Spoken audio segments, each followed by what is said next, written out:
안녕하세요. 오늘의 뉴스레터에 오신 걸 환영합니다.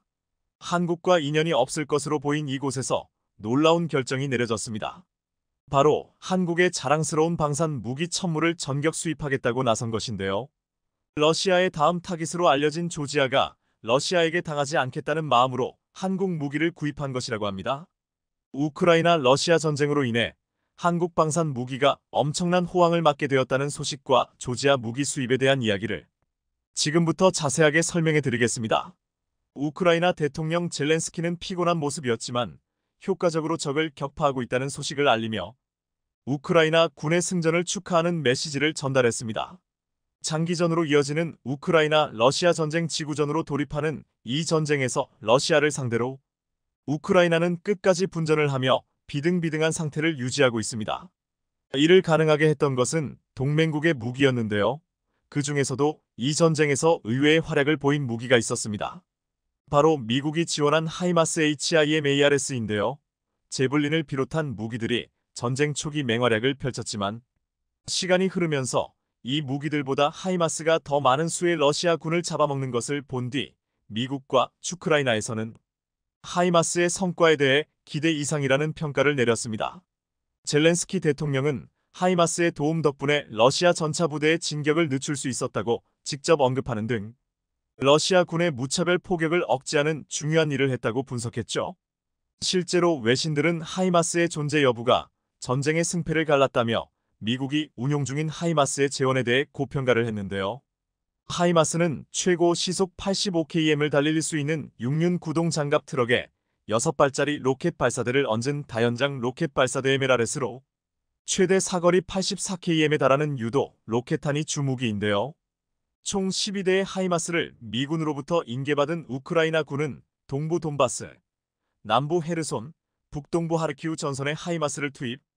현재까지 밝혀진 것으로 총 200대가 넘는 러시아 전차가 하이마스에 의해 잿더미가 된 것으로 알려졌습니다. 러시아도 하이마스가 보인 성과에 당황하지 않을 수 없었죠. 세르게이 쇼이구 장관이 직접 동부 전선을 찾아가 우크라이나 군 장거리 로켓 발사대를 우선 파괴하라는 지시를 내릴 정도로 러시아 군은 하이마스 파괴를 위한 별동 드론도 보냈습니다. 그만큼 러시아 군에게 있어 하이마스의 존재는 상당한 부담이 되었죠.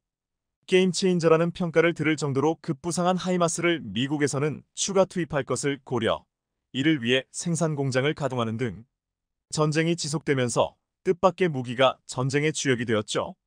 하이마스의 성능과 활약이 전 세계에 알려지면서 러시아의 침략이 조만간 다가올 것으로 예상되는 국가들은 일제히 하이마스, 다연장 로켓 발사대의 메라레스에 관심을 보였는데요. 러시아에 의해 국토가 유린당한 조지아 조저 역시 예외는 아니었습니다. 러시아 이름으로 그루지아였던 조지아는 칠러 세력들에 의해 아파지아, 남오세티아 지역이 분리독립을 주장. 조지아는 이를 억누르려 했으나 러시아 개입으로 인해 실패로 끝나게 되었죠. 이후 전쟁 직전에 개입한 미국 덕분에 조지아는 분리된 국가로 끝나는 것이 아니라 통일 국가로 남을 수 있었지만 여전히 러시아 세력이 준동하는 남오세티아 지역은 분리를 주장하며 러시아 편입을 요구하고 있습니다. 조지아 정부로서는 골머리를 앓을 수밖에 없는데요. 특히나 우크라이나 침공 당시 러시아가 내세웠던 명분이 도네츠크 공화국 등 칠러 세력을 보호한다는 명분으로 우크라이나에 개입한 것이기 때문에 조지아도 예외가 될 수 없습니다. 얼마든지 러시아가 개입하고자 하면 개입할 수 있는 상황. 2008년에도 갑작스럽게 러시아 군이 쳐들어왔기에 2022년이라고 해도 쳐들어오지 않으리라는 법은 없죠. 이를 위해 방어 무기가 조지아 정부 입장에서는 반드시 필요했습니다. 이런 가운데 놀라운 소식이 전해졌는데요. 바로 조지아 정부에서 다연장 로켓 발사대를 수입한다는 내용을 공개한 것입니다. 많은 이들이 미국의 하이마스를 수입할 것으로 예측한 가운데 조지아 정부는 뜻밖의 이름을 거론하며 미국이 아닌 다른 국가를 언급했죠. 조지아 정부 입에서 나온 국가는 바로 대한민국 그리고 K239 천무 다연장 로켓이었습니다. 사실 미국에서 하이마스를 조지아에 수출해야 한다는 이야기가 나오면서 조지아가 미국 무기를 수입할 수 있다는 소문이 전개는 물론이고 방산업계에서 돌았습니다. 미국 시사주간지 뉴스위크에 따르면 애덤 킨징어 미 공화당 하원 의원은 SNS를 통해 조지아 군단의 게시물을 공유. 조지아에 하루라도 빨리 하이마스를 제공해야 한다며 조 바이든 미국 행정부의 결단을 요구했는데요. SNS를 통해 공유된 이 글에 현 조지아 대통령인 샬롬의 주라비슈빌리가 좋아요를 누르면서 조지아로 미국의 하이마스가 가는 것이 아니냐는 예측이 많은 지지를 받았죠. 그런데 이런 결과를 뒤집고 한국이 낙점된 것입니다. 조지아의 무기 도입 소식은 글로벌 군사 전문 매체 아르마딘이 노비니 ARMDN NOVINY를 통해 공개되었는데요. 조지아 정부 관계자의 말을 인용해 한국의 다연장 로켓 수입을 검토일을 위해 조지아 정부는 한화 디펜스 관계자와 만남을 가졌다고 밝혔습니다. 하루가 다르게 변하는 상황에서 조지아의 결정은 러시아의 기갑 전차를 막기 위해 거의 유일한 선택에 가까웠다고 말하며 조지아 정부에서도 한국 방산 무기를 유심히 지켜보고 있었다고 하는데요. 조지아 국방부 장관 후안셔 부르출라제 JUANSHER BURCHULADG는 앞선 폴란드와의 무기 수출에서 확신을 가졌다고 말하며 엄청난 양의 무기 수입을 결정한 폴란드의 과감한 투자를 보면서 물량 확보를 위해 조지아 관료들 사이에서 서둘러야 한다는 공감대를 공유했다고 합니다. 우크라이나 전쟁에서 맹활약하고 있는 하이마스를 도입하는 것은 현재 조지아 경제 상황을 고려해봤을 때 문제가 있으며 미국이 지원하고 있는 하이마스는 우크라이나 전쟁에 우선 투입되어 향후 조지아가 하이마스를 받는 것은 시간이 걸린다고 분석했죠. 그렇기에 가장 빠르게 받을 수 있는 다연장 로켓 시스템이자 폴란드에서도 인정을 받은 한국의 무기를 선택할 수밖에 없었다고 합니다. 천무는 하이마스와 비교해 전혀 밀리지 않는 파괴력을 자랑할 뿐더러 가격은 훨씬 싸서 도입을 망설일 이유가 없었다고 하죠. 게다가 최근 국방과학연구소 ADD가 K239 천무 다연장 로켓의 사거리를 크게 증가시키는 연구를 추진 중이라는 것이 밝혀지면서 천무 구입을 결정한 조지아는 최고의 선택을 한 것이 드러났습니다. 북한의 발전된 미사일 기술에 맞대응하기 위해 천무 개량에 나선 국방과학연구소는 초고속 추진 기술인 덕티드 로켓 DUTD 라컷을 기존 천무 다연장 로켓에 적용하기로 결정했습니다. 말 그대로 로켓 엔진에 제트 엔진처럼 공기 흡입구를 추가한 것으로 흡입구가 달리면 로켓 연소 시간이 길어진다는 장점이 있는데요.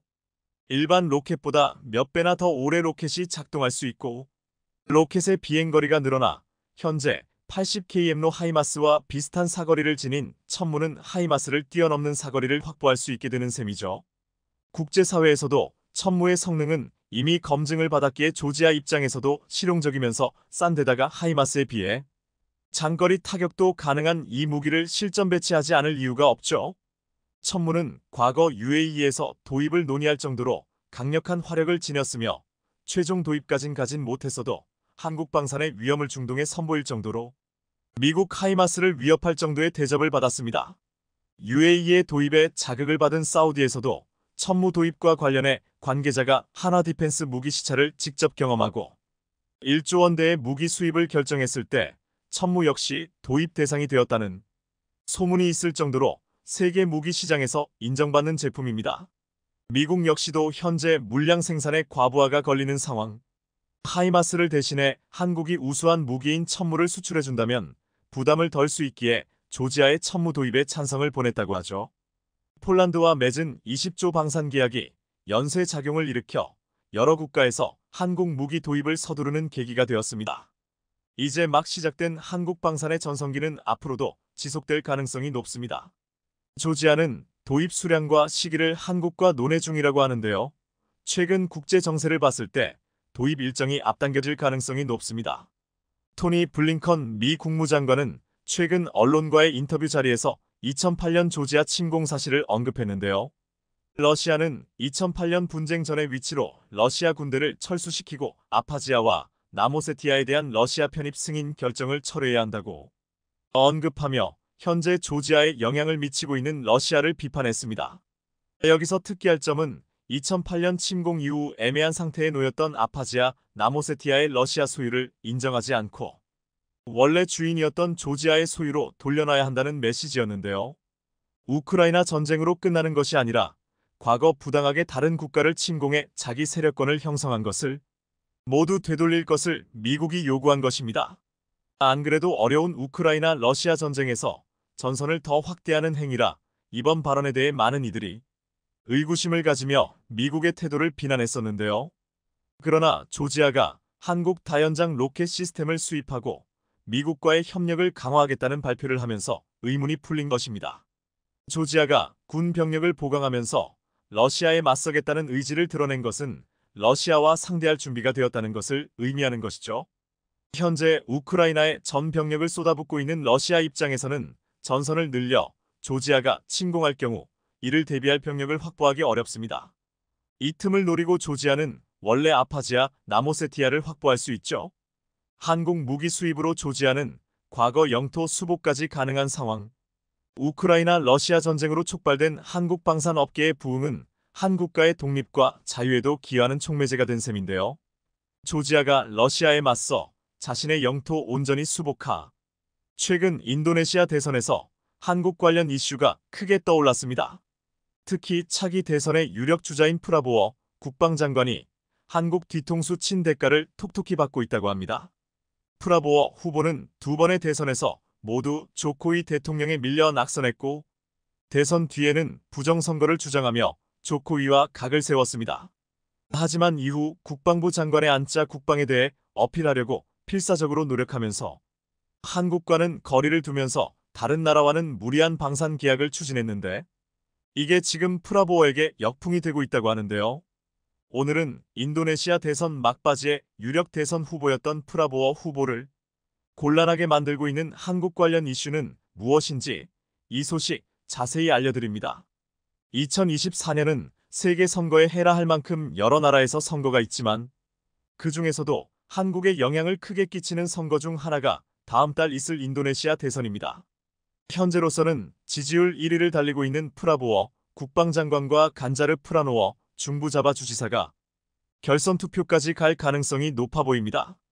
그런데 대선을 코앞에 둔 시점에서 조코 위도도 대통령이 지지율 1위의 야당 후보와 단둘이 저녁 식사를 한 사실이 드러나면서 대통령의 중립 의무 위반 논란이 거세게 일고 있습니다.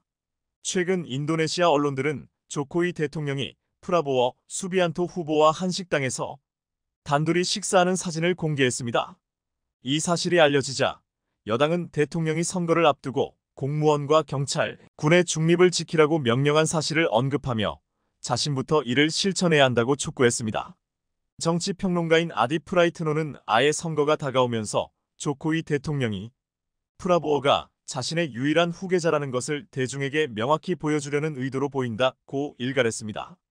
다음 달 14일 열리는 인도네시아 대선은 조코이 대통령이 사실상 여당이 아닌 야당을 지지하는 이례적인 상황이 벌어지고 있는데요. 더 웃긴 건 조코이 대통령의 아들이 야당인 프라보워의 러닝메이트가 되어 뛰고 있다는 사실입니다. 조코이 대통령이 프라보워가 대통령이 되면 자기 아들은 부통령 자리에 올리려는 것입니다. 프라보워는 자신이 대통령을 하고 그 다음에 조코이의 아들이 대통령을 하면 되지 않느냐고 꼬드겼을 것이고 조코이는 현재 자신의 지지율이 70%대로 높으니 자신의 높은 지지율을 믿고 야당인 프라보워를 지지한 꼴인데요. 비유하자면 조코이가 민주당의 오바마였는데 갑자기 트럼프를 지지하기로 결정한 것과 같았고 바이든 미 대통령이 트럼프와 식사를 하면서 차기 대통령을 하라고 힘을 실어준 것이나 다름없었습니다. 현재 프라보워를 제외한 다른 후보들의 지지율은 다 고만고만합니다. 그런데 이들 대선 후보들이 프라보워가 한국에 보여준 여러 가지 행동을 부각시켜 그의 잘못을 선거에 활용하고 있습니다. 구체적으로 프라보워는 지금까지 자신이 국방장관 시절에 추진한 프랑스와의 군수계약을 최고의 업적으로 내세웠습니다.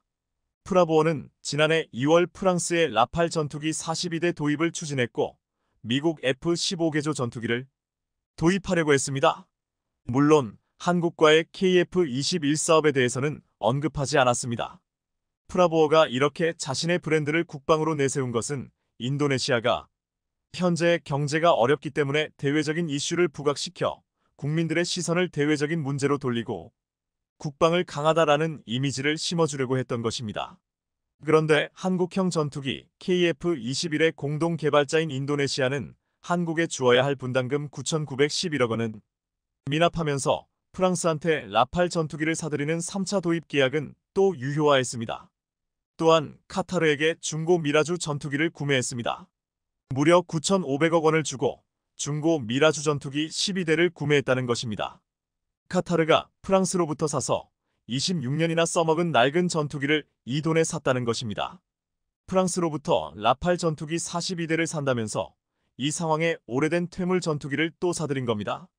이것을 두고 인도네시아 내부에서조차 프라보워 후보가 대선 정치 자금을 마련하기 위해 이런 어처구니 없는 일을 추진한 것이 아니냐는 비난이 쏟아졌습니다. 조코 위 대통령조차 중고 방위 시스템은 사지 말라고 했을 정도인데 프라보워 국방장관은 마이웨이 대통령의 말조차 무시하고 방산 구매를 지시했습니다. 특히 현재 인도네시아 언론들은 하빕 보우카로우바라는 프랑스 무기 거래상이 있다며 그가 프라보워와 여러 차례 만났는데 이때 뒷돈을 받았을 가능성이 크다고 보도했습니다. 하지만 프라보워는 자신이 유럽과 미국의 무기를 수입해 중국이나 주변국의 위협으로부터 강하게 대응하는 수단이 되었다고 맞받아쳤습니다. 국민들은 자세한 내막을 모를 수 있기 때문에 프라보워의 미심쩍은 행보는 오랜 기간 가려져 있었지만 최근 대선에 나선 다른 후보들이 프라보워의 미심쩍은 행보, 특히 한국에 대한 문제를 파고들기 시작했습니다. 최근 간자르 프라노워 후보는 대선 후보 토론회에서 프라보워가 한국과의 방산 계약을 이행하지 않은 점을 집중 부각시켰습니다. 그는 한국과의 잠수함 건조 협력에 대해 질의하면서 이렇게 말했습니다. 남중국해의 긴장으로 인해 국방력 중 해군력을 강화하고 전투기 구매 등 공군 국방력 향상을 시켜야 한다. 그리고 모든 계획은 일관성을 가져야 한다. 내가 알기로는 한국과의 잠수함 협력을 취소한 것으로 안다. 프라보워 수비안토 후보자에게 해명을 요구한다. 간자르 프라노워 후보자가 언급한 한국 잠수함 협력은 배수량 1400티급의 세척을 건조하는 인도네시아 잠수함 2차 사업을 말합니다. 지난 2019년 인도네시아 정부는 당시 대우조선해양에 배수량 1400티급의 세척을 발주했고 사업비는 총 10억 2천만 달러, 약 1조 2360억 원에 달했습니다. 이후 대우조선을 인수한 하나오션은 장보고함을 인도네시아 측의 요구에 맞게 개량해 만든 DSM이 1400을 공급한다는 계획을 발표했는데요. 이 잠수함은 하나오션과 인도네시아 조선소와 공동 건조 후 2026년 상반기까지 인도네시아 해군 측에 인도할 예정이었습니다. 하지만 6년째 답보 상태에 놓여 있습니다. 인도네시아가 아직 신용장 L씨에 서명을 하지 않아 건조 작업에 돌입하지 못하고 있는 것입니다. 간자르 후보 등 대선 후보들은 바로 이처럼 한국에게 KF-21 분담금을 밀어 문제를 일으키고 잠수함 건조 사업마저 답보 상태에 빠지게 내버려 두는 게 옳으냐고 따져 물은 것입니다. 이처럼 한국 관련 방산 이슈는 유력 대선 후보이자 지지율 1위였던 프라보워를 위기에 몰아넣었고 대선이 코앞인 지금 프라보워는 과거에 한국에 대해 잘못된 행동을 한 것을 이제 와서 뒤집어 쓰게 된 형국입니다. 이것은 자칫 대선의 결과에도 영향을 미칠 수 있는 상황이 되어버린 것인데요. 투명하지 않은 사업을 추진하는 후보가 대통령이 되는 것은 누구보다 바라지 않기 때문입니다. 더구나 최근 국방장관이라는 포지션으로 여러 가지 알 수 없는 이권을 챙겼다는 의혹을 받고 있는 프라보워가 한국이라는 매우 좋은 파트너를 홀대에 말레이시아에 빼앗기고 있다는 말까지 나오자 프라보워도 당황한 모습입니다. 말레이시아에는 최근 연달아 한국의 2차 전지 배터리 공장과 산업시설들이 들어서고 있고 세계에서 두 번째로 높은 빌딩을 삼성물산이 완공해 눈길을 끈 데 이어 말레이시아 국왕은 이런 사업의 완공식에 참석해 한국의 지원을 더 늘리는데 주력했습니다. 또한 축구에서도 김판곤 감독이 돌풍을 일으키며 한국에 대한 호감이 크게 증가하고 있습니다. 이런 모습을 보면서 인도네시아 국민들은 프라보워 장관이 만일 대통령이 된다면 한국과 크게 멀어지게 될 것이란 두려움을 갖게 된 것입니다. 그동안 조코이 대통령 주도하에 현대자동차의 투자는 물론 LG엔솔의 배터리 공장 건설 등의 일정이 막바지에 이르고 있는 상황입니다. 만일 한국과의 관계가 멀어지면 이런 모든 프로세스가 중국으로 넘어갈 수도 있으며 중국은 이런 국면을 보고 속으로 쾌재를 부르고 있을지도 모릅니다.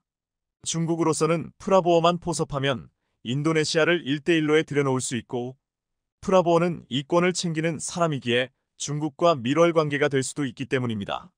그나마 조코이 대통령은 이를 인식이나 하고 한국과 많은 기회를 상당히 추진해왔지만 프라보어는 한국에 거리를 두는 사람이었기 때문에 우려하고 있는 것인데요.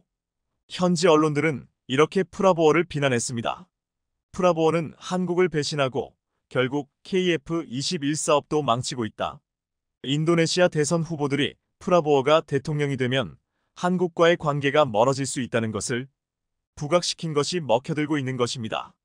프라보어는 한국 관련 이슈 때문에 지지율의 몇 퍼센트를 잃을 수 있고 이것 때문에 대선을 놓칠 수도 있는 입장이 된 것인데요. 더구나 프라보어가 조코위의 장남을 부통령 후보로 내세우면서 잠시 지지율이 오르는 듯 했지만 이것은 오히려 지지율에 악영향을 주고 있습니다.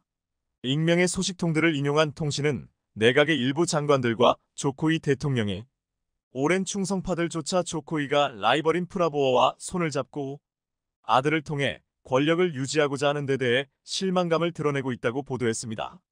삼성물산과 대우건설 등 한국건설 업계는 인도네시아 수도 이전 뒤 진행돼 6개 위성도시 사업 수주를 위해서도 이번 인도네시아 대선의 결과에 그 어느 때보다 주목하고 있는 상황인데요. 인도네시아 수도 자카르타 땅은 해마다 25cm씩 가라앉고 있고 수도 이전 및 대형 공사는 최근에는 수도 자카르타의 수몰 속도를 늦추기 위해 약 13조 원을 들여 방파제를 짓는 계획도 발표했습니다. 이런 어마어마한 프로젝트에 한국의 협력이 있다면 일이 얼마나 순조롭게 진척될 것인지 인도네시아 정치인들도 모를 리가 없는데요. 이로써 프라보어는 한국 관련 방산 계약을 무시한 행동과 조코위의 장남과 손잡는 악수까지 두면서 다 잡은 듯한 대권이 멀어지는 듯한 형국이 되고 말았습니다. 대권을 잡으려면 지금이라도 한국에 해야 할 계약부터 이행해야 할 것입니다.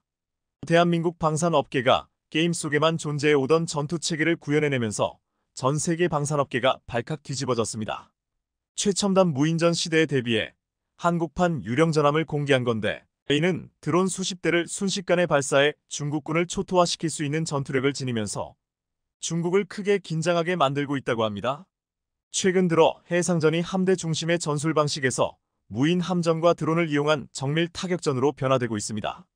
실제로 드론을 이용한 비대칭 전력 개발은 우크라이나의 러시아 전함 격침을 계기로 주목받고 있는 상황인데요. 앞서 우크라이나 러시아 전쟁에서 우크라이나가 흑해, 연안의 러시아 함정을 무인 잠수정과 드론으로 공격해 함대 단위의 기동을 어렵게 만든 게 대표적입니다.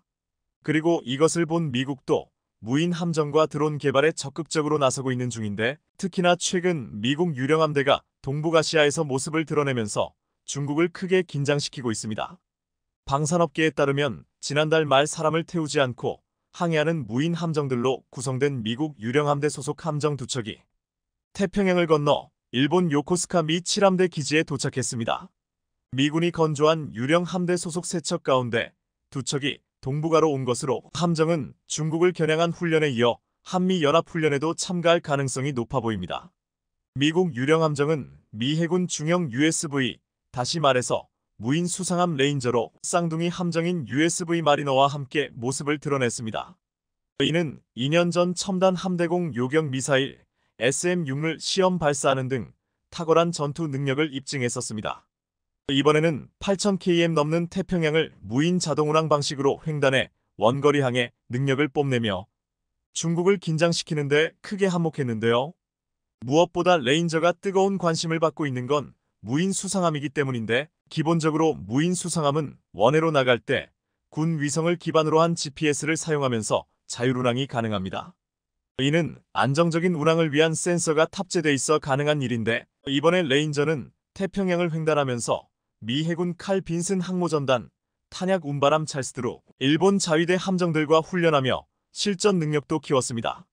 특히 무인 수상함은 유인 수상 전투함에 즉각적으로 다양한 전투 능력을 제공하는데 주변을 탐지하고 필요하면 공격은 물론 방어 체계를 효율화할 수 있는 스마트한 다목적 전력이라는 게 방산 전문가들의 평가입니다. 미 해군에 따르면 이번에 유령 함대가 7함대로 전개한 건 중국을 견제하기 위해서였는데 급증하는 중국 해군에 맞서려면 병력 손실을 최소화하며 공세를 펼 수 있는 무인 함정이 제격이기 때문입니다. 이런 이유로 레인저와 마리너는 대중국 훈련에 이어 한반도 주변 바다에서 한미연합훈련에 참가할 가능성도 매우 높은 상황입니다. 중국 견제에 효과적인 만큼 미 해군은 이번 7함대 전개 훈련 성과를 토대로 5년 뒤부터 대형 USV 건조에 본격적으로 나선다는 계획인데요. 이에 우리 방산업계도 무인 함정 기술 개발에 힘쓰고 있는 상황으로 얼마 전 하나오션이 ADEX 2023에서 최신 무인 전력지 휘통제함을 선보였던 것도 이와 같은 일환입니다.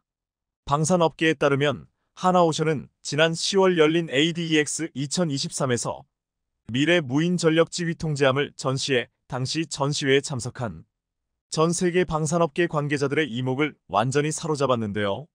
실제로 당시 하나오션 관계자는 인도네시아, 필리핀, 캐나다, 폴란드 등 각국의 국방부 및 방위사업청 고위 관계자들이 하나오션 부스를 방문해 무인 전력지 휘통제함에 관심을 보였다고 분위기를 전했습니다. 실제로 이번에 하나오션이 선보인 고스트 커맨더로 불리는 무인 전력지 휘통제함은 우리 해군이 지향하는 미래 스마트 네이비 구현을 위해 설계된 게 특징입니다. 고스트 커맨더는 다양한 형태의 무인 항공기, 무인 수상함, 무인 잠수함 등을 탑재해 해상에서 작전을 수행할 수 있습니다. 그리고 이는 하나오션이 무인 첨단 함정 기술 분야에서 초격차 방산 솔루션을 확보했는지 확인할 수 있는 대목입니다.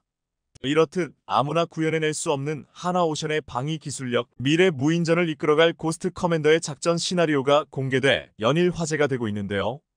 앞서 말씀드렸던 것처럼 무인 전력 지휘 통제함은 적에게 유령과 같은 존재로 인식될 정도로 소리 소문 없이 작전을 짤 수 있어 고스트 커맨더라고도 지칭됩니다.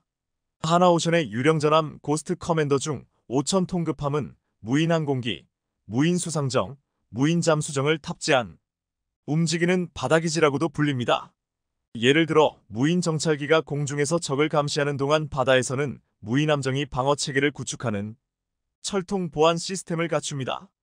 그리고 이들 무인기들을 고스트 커맨더에서 지휘하면서 적의 노출이 발견됐을 때 바로 투입될 수 있도록 합니다. 이렇듯 회전익 무인 정찰기, 무인 수상정, 잠수정들이 영공과 영해, 수중에서 각각 통제함의 지시하에 한 몸처럼 일사불란하게 움직입니다. 그리고 적이 발견되는 그 즉시 정찰대가 위성을 이용해 통제함으로 데이터를 전송하고 드론 대응용 UAV로 적의 시야를 방해함으로써 대응 시간을 멉니다. 적을 공격할 땐 공격용 무인 항공기를 출동시켜 적의 방어 태세를 한순간에 무력화시킵니다. 그리고 더 나아가 미래에는 1만 6천 톤급 무인 전력지 휘통제함이 등장할 전망인데요. 이에 따라 고스트 커맨더는 다수의 무인기를 탑재하며 항공모함의 모습을 띠는 등 성능 면에서도 사이버 공격 대응까지 가능한 완전체 모습이 될 전망입니다. 작전에 돌입하면 무인 수상정의 출격을 시작으로 전투용, 정찰용 무인 잠수정이 해저로 무인 항공기들은 하늘로 향합니다. 그런데 이 고스트 커맨더는 전자기식 사출 시스템으로 긴 활주로를 가지고 있지 않아도 됩니다. 이륙한 전투용, 정찰용 무인 항공기가 적진을 서둘러 파악하곤 함대 정보를 고스트 커맨더에 전송합니다. 그러면 통제함은 수집한 정보에 따라 전투 전략을 세우는 등 문인체계 센서를 통해 실시간으로 전장 상황을 3차원으로 구현하고 최적의 무인 전력을 짭니다. 이를 통해 지휘관은 보다 더 전략적으로 지휘할 수 있게 됩니다. 수중에서는 다목적 무인 수상정이 기뢰를 설치해 어뢰를 이용해 적의 잠수정을 침몰시키고 공중에서는 무인 항공기와 무인 수상정이 적을 향해 정확히 미사일을 쏩니다.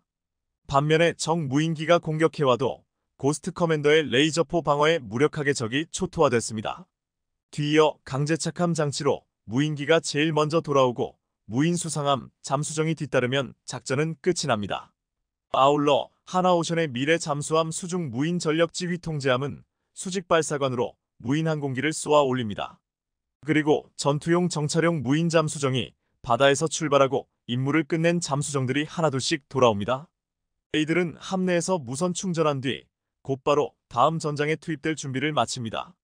작년에 해군에서 전역한 뒤 현재 하나오션 부사장으로 근무하고 있는 정승균 전 잠수함 사령부 사령관은 유령함대는 무인 함정, 무인 잠수정, 무인 항공기를 통해 승조원을 보호하는 동시에 전투력을 높이는 해상 무기 체계라며 강한 전투력을 보유한 무인 전투 체계를 개발해 국내는 물론 해외에도 수출하겠다고 말했습니다.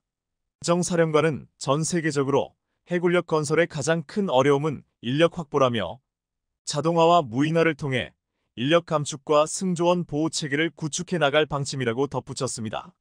그런데 이 엄청난 기술력이 담긴 무인전력 지휘 통제함이 지난 6월 열린 MADEX 2023에서 공개되면서 우리 해군이 추진 중인 해양 유무인 복합체계 네이비시 고스트의 윤곽이 드러났습니다. 이번 MADEX 2023에서는 무인전력 지휘 통제함 내부에 탑재할 수 있는 무인전력 모형도 대거 출품되면서 더욱더 눈길을 끌었다고 하는데요. 방산업계에 따르면 HD현대중공업과 하나오션은 이번에 무인전력 지휘 통제함 모형을 각각 최초로 공개했습니다.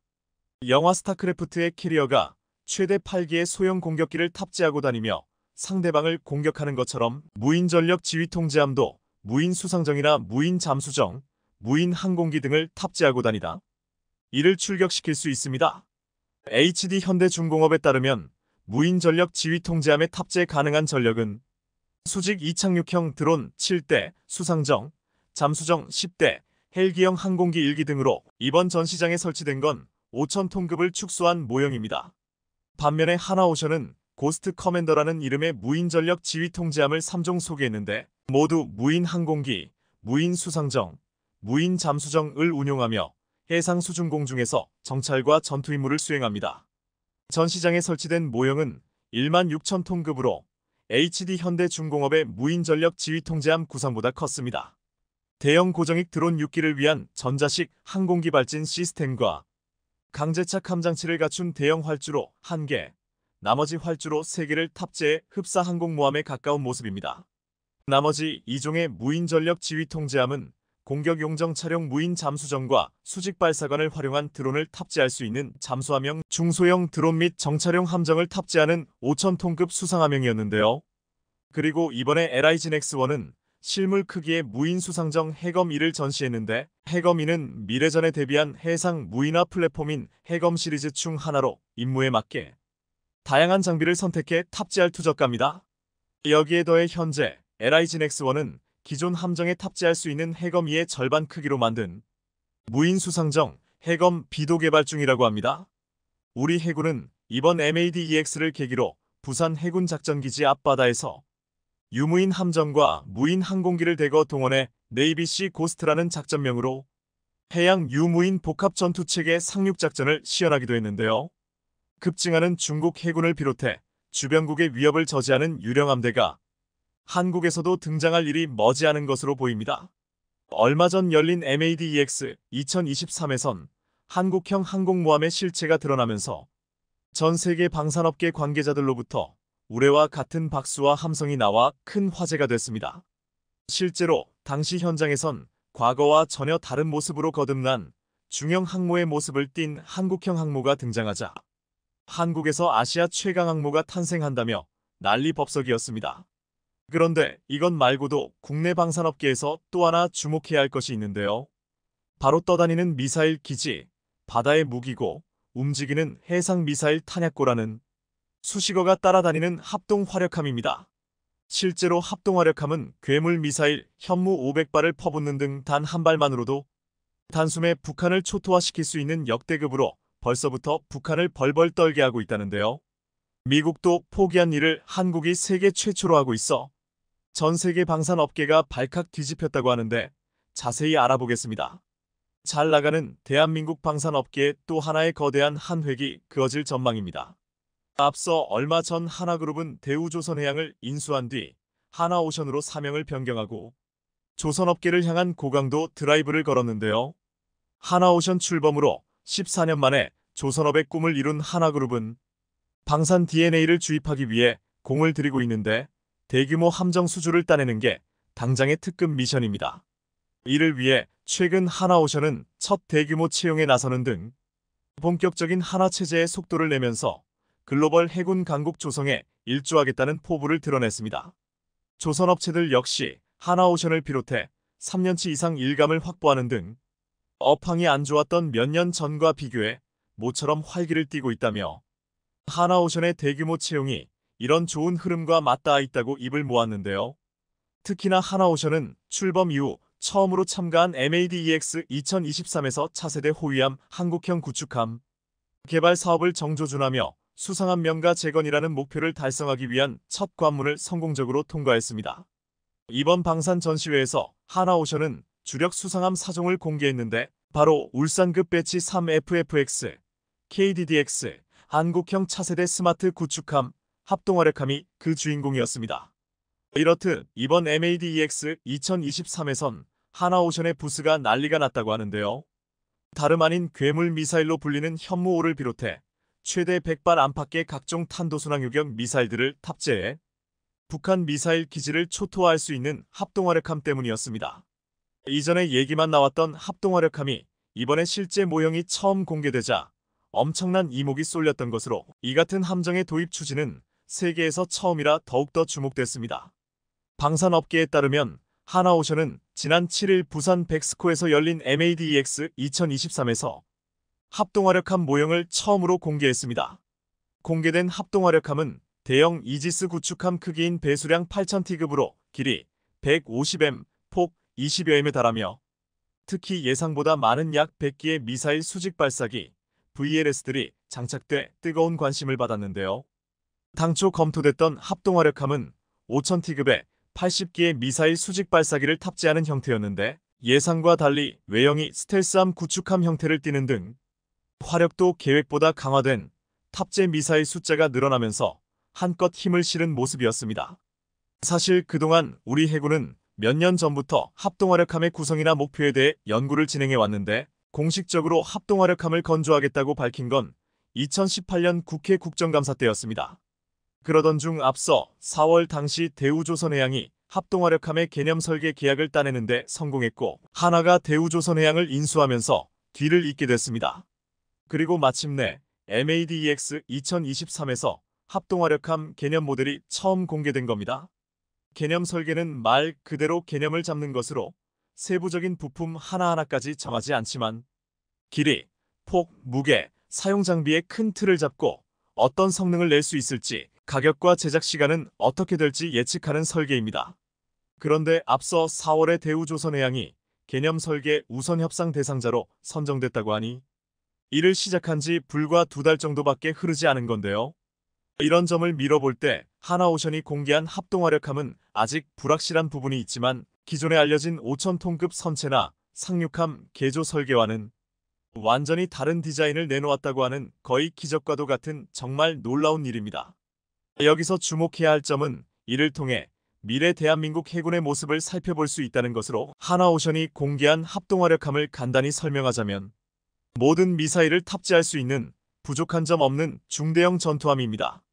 하나오션에 따르면 최소 10종 이상의 미사일을 탑재할 수 있는 합동화력함은 우선 선체 앞부분에 함포는 없이 KVLS-1 수직 발사대에서 해공 함대공 미사일, 함대공 2 미사일, 해성 2 함대지 미사일, 해룡 함대지 미사일, 홍상어 대잠수함 미사일을 탑재할 수 있습니다. 선체 중앙에 배치된 KVLS-2 수직 발사대에서는 현무 4 2함대지 탄도미사일과 초음속 대함미사일을 장착할 수 있는데요. 여기에 초대형 미사일 3종이 추가되는데 15기가 장착된 초대형 미사일의 경우 길이 1013m의 트라이던트급 대형 탄도미사일을 4기의 기립형 발사대에는 길이 20m 정도의 미니트맨급 미사일을 탑재할 수 있습니다. 또한 가장 뒤쪽에 설치되어 있는 건 대한항공이 누리호 기술을 사용해 제작할 25m 길이의 500kg급 소형 위성 발사체입니다. 즉 하나오션이 지금까지 한국이 개발한 거의 모든 장거리 순항 및 탄도미사일과 ADD가 비밀리에 개발한 초고위력 미사일을 모두 탑재할 수 있도록 합동화력함 설계를 진행하고 있다는 사실을 확인할 수 있는데요. 다만 정조대왕급 이지스함에 정착될 현무 4.2 함대지 탄도 유도탄보다 큰 미사일들은 아직 정확한 운용 방식이 확정된 것은 아니라고 합니다.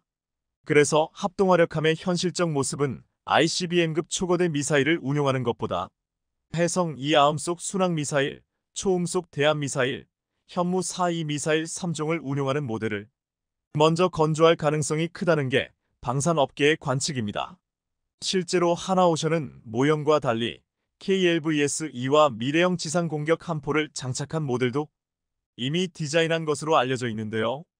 KLVS-2와 미래형 함포를 장착한 합동화력함의 경우 동해상에서 전개해 유사시 활공 유도, 포탄을 장착한 장거리 함포로 해병대의 상륙작전을 지원한다는 목표입니다. 또한 현무 4.2 미사일과 해성 2 미사일로 1시간 내 100곳 이상의 북한 핵심 표적을 타격하는 임무에 투입될 수 있을 것으로 보입니다. 특히나 합동화력함의 스펙 중 가장 관심을 끌고 있는 건 함정 뒤편에 있는 길이 20m가량에 달하는 4기의 기립형 발사대인데요. 이는 평양 주석궁과 지하 100m 깊이에 있는 이른바 김정은 벙커를 한 발에 무력화할 수 있는 괴물 미사일 현무5를 탑재하기 위한 것으로 분석되고 있습니다. 현무5 4발이면 주석궁 일대 등 북한 권력의 중심부를 초토화할 수 있는 수준이라 떠다니는 미사일 기지라고 해도 과언이 아닙니다. 대북 대량 응징 보복 핵심 무기인 현무5는 세계 최대 중량인 89톤의 탄두를 탑재하는데 실제로 탄두 중량을 줄일 경우 3000km 비행할 수 있어 중거리 탄도미사일로 전환될 수도 있습니다. 앞서 올해 초 시험 비행에 성공한 고체 연료 위성 발사체로 인해 현무5 개발의 가속도가 붙으면서 합동화력함에 탑재될 일만 남았는데요. 물론 한국 해군은 합동화력함이 아니더라도 현재도 수상함과 잠수함으로 지상 공격 임무를 수행할 수 있습니다. 그러나 합동화력함은 수상함과 전투기들과 달리 일시에 지상 목표에 대규모 화력을 퍼부을 수 있다는 장점이 있어 오롯이 지상 공격에 집중하는 함정이라는 점이 다릅니다. 합동화력함의 또 다른 이점은 포착이 어렵고 공격 수단도 마땅치 않다는 점으로 북한이 자랑하는 특수전 부대들의 공격도 쉽게 피할 수 있습니다. 한국이 이렇게 합동화력함에 공을 들이고 있는 건 미국조차 포기한 그야말로 아무도 닿은 적 없는 미지의 영역에 처음 도전하는 전투함이라서 그렇습니다. 앞서 1990년대 미 해군은 토마호크 함대지 크루즈 미사일이 걸프전에서 크게 활약하자 크루즈 미사일 수백 발을 대량으로 탑재한 아스널 10의 건조를 추진했었습니다. 가성비를 살리기 위해 강력한 스텔스 성능을 갖추되 함정 방어 미사일과 함포는 탑재하지 않고 미사일만 탑재한 병기고함이었는데 안타깝게도 논란이 많아 취소됐습니다.